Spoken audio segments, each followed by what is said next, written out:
Choosing the right song for your church can be a daunting task, but if it's done correctly, it can be a very, very rewarding thing. In this video, I'm going to give you some tips that I use to help pick the perfect songs for my church.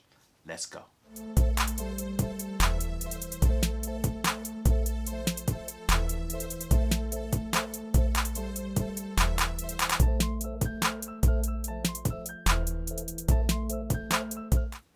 What's going on, everybody? It's Mike here, and this is Moments with Mike, where I give tips and tricks on worship leading, singing, songwriting, and anything pertaining worship. If this is your first time seeing one of my videos, consider subscribing and hitting that notification bell so that you can get notified anytime that we give out new content. If you're here from the 10-point worship leading checklist, thank you so much for joining us. If you haven't downloaded the 10-point worship leading checklist, go ahead and download it. It's a free checklist, and I'm giving you tips on things that I believe that can help you grow as a worship leader.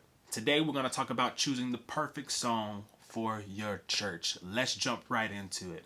The very first thing I do when I'm picking a new worship songs is I make sure that this song lines up with the beliefs of my church. The lyrical content must first line up with what my church believes. As a worship leader, it is your job to echo and to reiterate the core beliefs of your church and ministry. So if a song does not line up with what your church believes, right then and there, that's a sign that this song is not a perfect song for our church. If you have songs in your repertoire that are not echoing or reiterating what your pastor and what the core beliefs of your church are, then you need to go ahead and remove those songs from your song list. Number 2, the second thing that I have to figure out is, does this song line up with the style of my church? Is this song a perfect fit for the culture of my ministry? Is this song a perfect fit for the style of types of music that we already sing for my ministry? Just because a song is popular doesn't mean that it's a correct fit.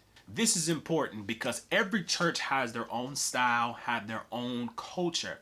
And you want to pick songs that matches your style and your culture. For instance, my church is a multi-generational church. We have young adults, we have babies, we have elders, we have boomers, we have busters, we have it all. So my job is to pick songs that can minister to each one of those generations. So when I go and look for a new song, I'm not looking for a song that can only hit one specific generation. I'm looking for a song that can be able to bless everybody. And that's what you want to do. You want to pick songs that's going to minister to the culture and to the style of your church. For instance, if I was at a church that was a hymn book leading church, which means that we're singing books directly out of a hymn, I wouldn't try to show up on a Sunday and say, hey, I've got this song by Jesus Culture, I've got this song by Kirk Franklin I want to sing, because that just does not fit the culture of your church. Here's a side note. If you want to change the culture of your church, the first thing you have to do is speak to your pastor. Your pastor is the one who has the power to change the culture of your church. And with their blessings, you can open up a world of new songs to your ministry. Number 3, the very last thing I do when I'm choosing worship songs for my church is to figure out what is the difficulty level of this song. Being in a ministry that has multiple volunteers, all of us are not on the same level. Some of us are advanced, some of us are mediocre, and some of us are even just starting. So when I'm choosing a song, I want to make sure that it hits all 3 categories so that everyone can have a chance to sing and play. When bringing a song that's a little bit more difficulty, you want to ask yourselves a few questions. How long will it take us to learn these songs?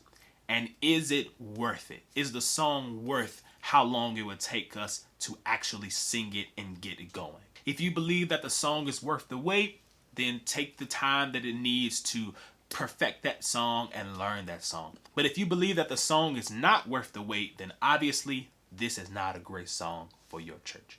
Now, if you can go through and answer yes to any one of those 3 points, then that song is most likely a great fit for your church.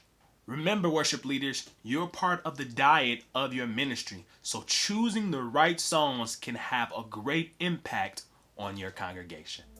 This is Moments with Mike, and I hope this video blessed you. If you love the content that you received from this video, go ahead and hit the like button and share it with a friend. If you haven't done it already, go ahead and hit the subscribe button and the notification bell so that you can get notified when we drop new videos. Don't forget to download the worship leader checklist in the description box. I believe that this checklist is going to bless you and help you to continue to take your worship leading to the next level. Thank you guys so much for watching. I'll see you guys in the next video.